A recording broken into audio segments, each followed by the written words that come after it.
Now it is my pleasure to introduce Joshua Kilborn, our graduate student speaker from the College of Marine Science.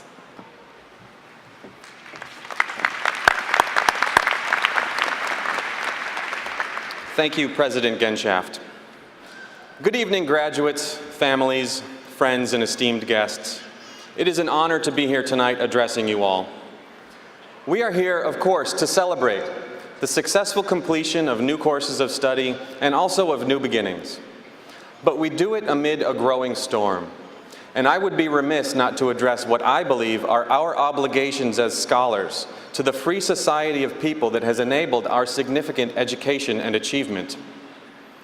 22 years ago, Carl Sagan wrote that he had, quote, "a foreboding of an America in my children's or grandchildren's time, when the United States is a service and information economy, when nearly all the key manufacturing industries have slipped away to other countries, when awesome technological powers are in the hands of a very few, and no one representing the public interest can even grasp the issues, when the people have lost the ability to set their own agendas or knowledgeably question those in authority, when, unable to distinguish between what feels good and what's true, we slide, almost without noticing, back into superstition and darkness."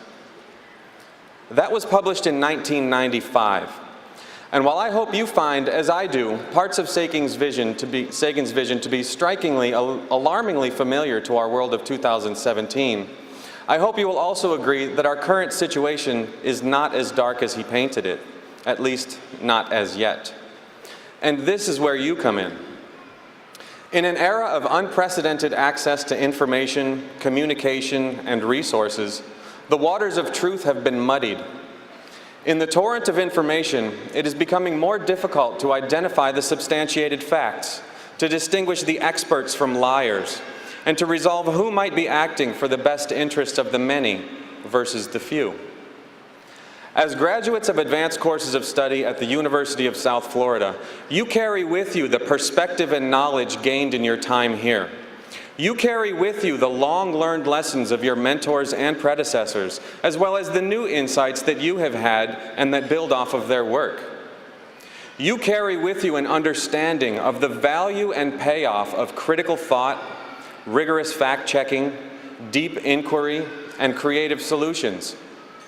These are not small things.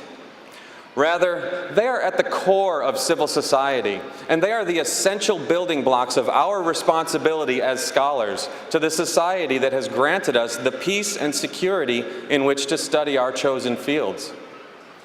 The obligation that lies before all of us is to act as a levee against the rising waters of hatred, selfish greed, and misinformation. An unholy trio that, unrestrained, will isolate power and resources in the hands of the few at the expense of the rest of us.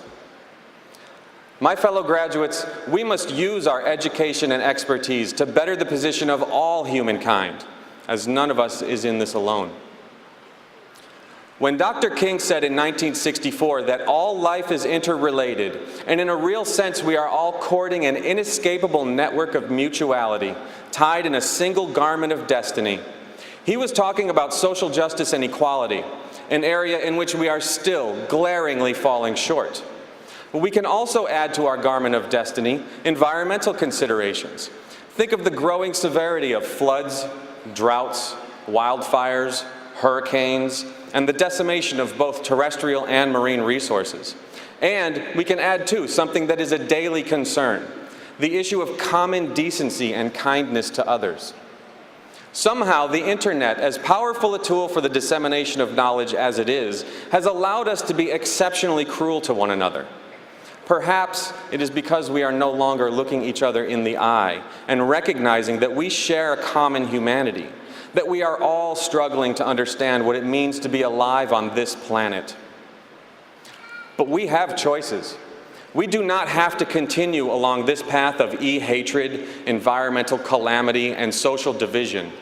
We can choose to interact as if we are looking each other in the eye. Better yet, we can actually look each other in the eye, and we can take responsibility for our actions, online, in person, and on this remarkable spaceship we call Earth.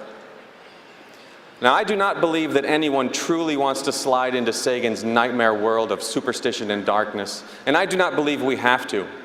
There are other ways. And so, at this point of transition, before we embark on our new paths, be they in academia or elsewhere, I ask you to take a moment now and reflect on your past, on the people, experiences, and support structures that have helped you reach this laudable occasion. I ask you to think about what honesty, kindness, and encouragement have meant to you.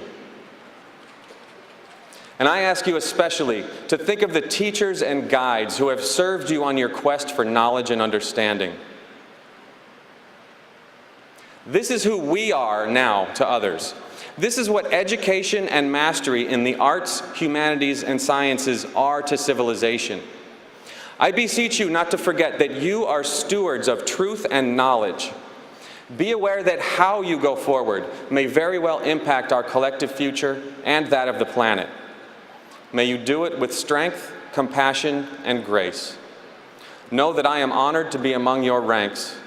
Thank you all, and congratulations.